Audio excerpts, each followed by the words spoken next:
kita pembelajaran. Ada yang ingat lagu berkibaran benderaku? Lagu berkibaran bendera. Apa? Ingat? Tahu?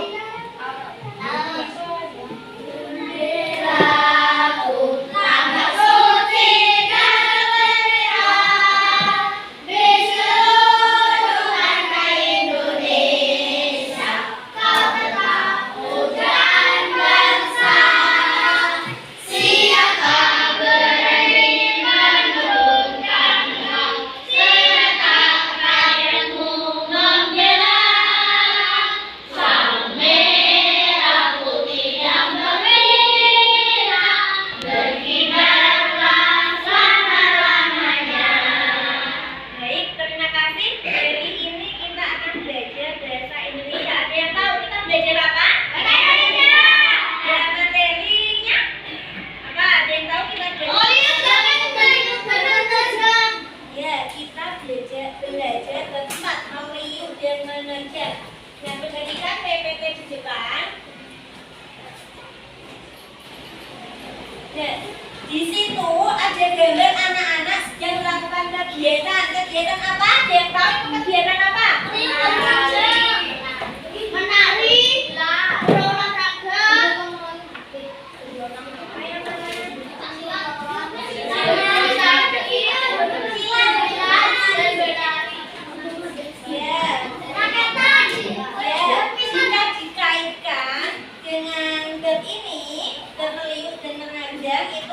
kegiatan meliuk yang berupa gambar menari. Menerjangnya itu gambar apa? Gambar olahraga.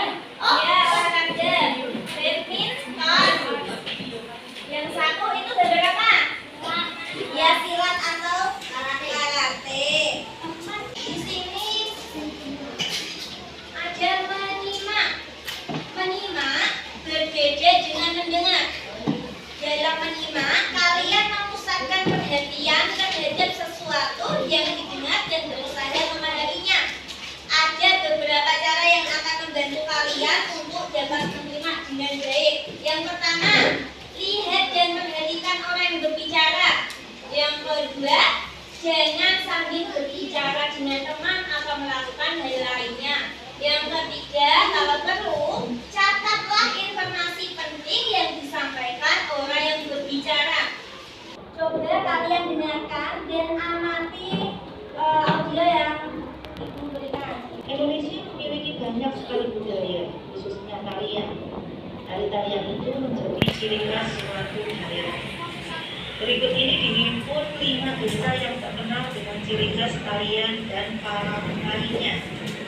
Desa yang pertama adalah Desa Olengsari di Banyuwangi, Jawa Timur, yang terkenal dengan tari sebelah. Tarian yang dilakukan setiap tahun ini diyakini untuk menghindarkan desa dari bahaya. Penarinya biasanya wanita dewasa yang wajahnya ditutupi daun kelapa. Penari memperagakan kegiatan membajak sawah sambil menggendong boneka mengikuti irama musik. Perhatikan dari audio tadi. Tadi itu mengenai apa? Desa. Ya, tadi terdapat berapa desa? 5. Ya, 5. Yang pertama tadi desa apa? Olengsari. Ya, Olengsari. Di Banyuwangi, Jawa Timur. Ya, berarti kalian menyimak dengan baik. Yang kedua, Desa kedua adalah Desa Cempaka di Bali dengan tari baris. Tari ini dibawakan oleh laki-laki dewasa. Gerakannya menirukan pemuda gagah berani memegang tombak. Tari baris dibedakan menjadi 2 berdasarkan jumlah penarinya. Tarian yang dibawakan seorang penari disebut tari jojo, sementara tarian yang dilakukan berkelompok disebut tari dodang. Selanjutnya adalah Desa Barikin di Kalimantan Selatan dengan tari Daksa Kembang. Tarian ini dibawakan oleh penari perempuan yang jumlahnya ganjil, misalnya 1, 3, atau 5 penari. Gerakannya piu-piu menggambarkan seorang putri yang sedang bermain di taman bunga. Tari bangsa kembang sering dipentaskan di acara besar. Kedua itu Desa Tepakan. Ya, di desa apa tadi? Tepakan. Ya, selanjutnya tadi desa ketiga. Bariki. Di Kalimantan Selatan. Ya. Yang keempat adalah desa Cikuraja di Jawa Barat yang terkenal dengan tari unggul. Para penarinya adalah perempuan berkebaya, berselendang dan memakai kacamata hitam. Gerakannya mulai menggoyangkan badan dan sedikit menirukan gerakan pemuncak silat. Tari ini menyambut pesan bahwa perempuan juga bisa menjaga diri dengan ilmu bela diri. Nah, desa keempat ada desa terkenal dengan tarian apa? Ya. Gerakannya tadi Menirukan Ya. Nah, kalian sudah belajar mengenai menyimak. Kalian sudah menyimak dengan baik. Kita lanjut ke PPT. Kalian sudah belajar menyimak tadi. Kalian ada yang tahu apa itu ide pokok? Belum ada yang tahu. Nah, di sini ada yang membacanya. Ada yang membacanya? Ya. Ide pokok adalah hal utama yang ingin disampaikan. Ya, di sini ide pokok adalah ide utama atau inti pembahasan dari suatu paragraf. Pokok pikiran disebut juga gagasan utama, gagasan pokok atau ide pokok. Nah, ide pokok dibedakan menjadi 3 bagian. Ada yang tahu? 3 bagian itu apa saja? Ide pokok, ide pokok. Ya. Nah, apa Mas? Ide gagasan. Di sini ada yang pertama paragraf.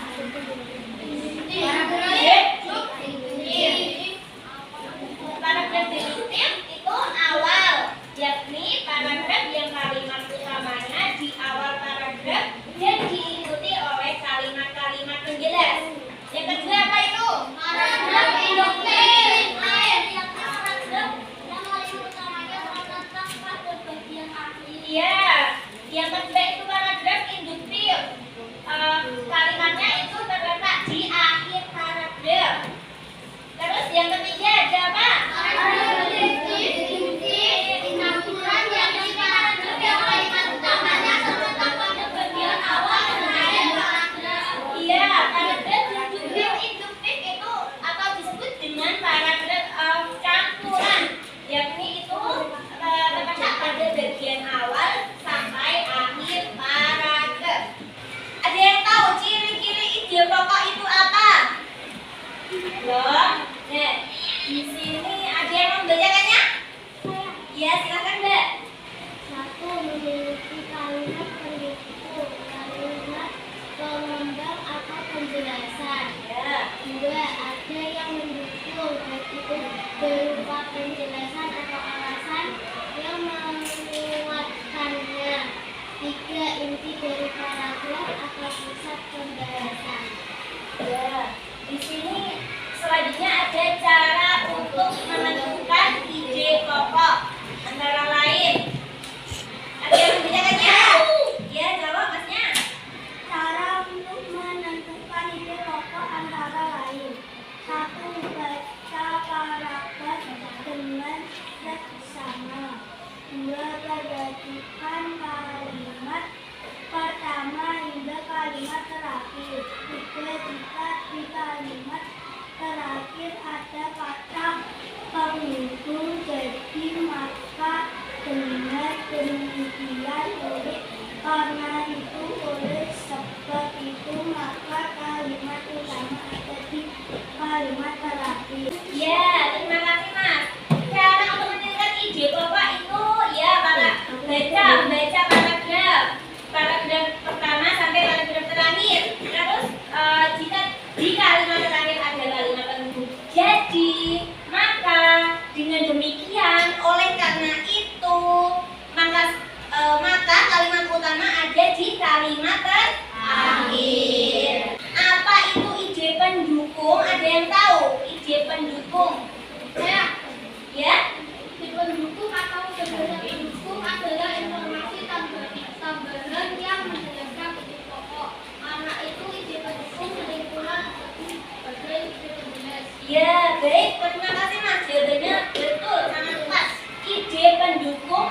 gagasan pendukung adalah ide yang mendukung gagasan pokok berupa kalimat-kalimat penjelas yang bersifat lebih khusus.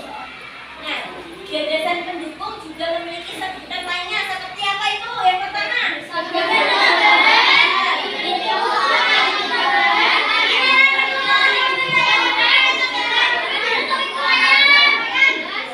di sini Ibu menyontohkan, menentukan ide pokok dan ide pendukung. Terlihat? Ya. Ada yang membacakan? Ya, silakan. Contoh menentukan ide pokok dan ide pendukung. Indonesia merupakan salah satu negara di dunia yang memiliki keberagaman budaya. Negara Indonesia memiliki banyak suku, banyak ras, dan budaya yang sangat beragam. Keberagaman di Indonesia disebabkan karena Indonesia berupa negara kepulauan. Pulau-pulau di Indonesia tersebar dari Sabang sampai Merauke.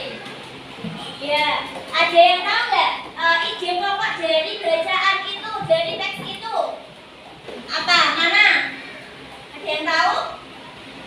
Ide pokok dari bacaan tersebut.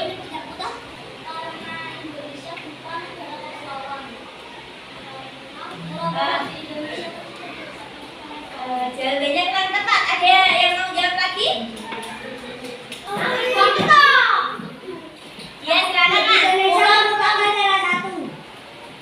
Ya, Mas lanjut. Sampai mana? negara di dunia yang memiliki keberagaman budaya. Ya, betul. Di situ sudah ada ide pokoknya sudah diketahui. Nah, sekarang ide pendukungnya. Ada yang tahu? Pendukung. Ya. Ide pendukung. Ide pendukung itu sampai Indonesia dengan memiliki tidak. banyak suku, banyak ras, dan budaya yang sangat beragam. Ya, maju Mas. Hah? Benar. Nah, Indonesia memiliki banyak suku, banyak ras, dan budaya yang sangat beragam. Keberagaman budaya disebabkan karena Indonesia berupa negara kepulauan. ya, berikan tepuk tangan. Ide pokoknya itu di kalimat utama, yaitu Indonesia merupakan salah satu negara di dunia yang memiliki keberagaman budaya. Nah, selanjutnya itu merupakan kalimat penjelas atau ide pendukung. Ini satu orang satu.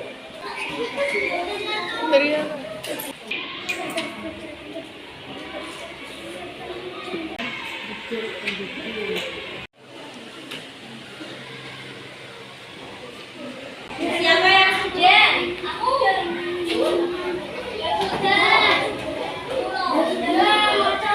Ada yang mau membacakan jawabannya di depan? Sudah ada yang maju ini? Ya sudah.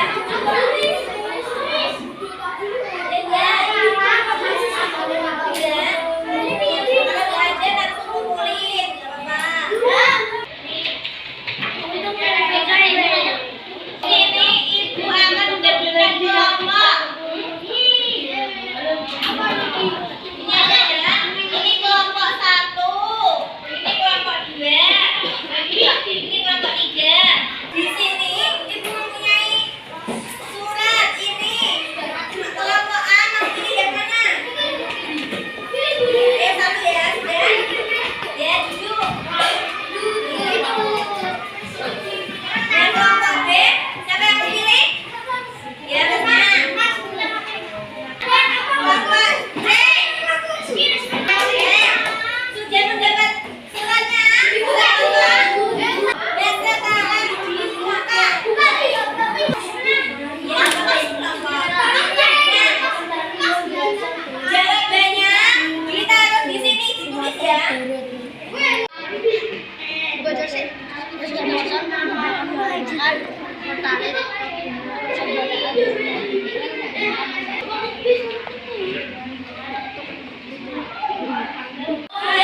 Sudah?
Tadi belajar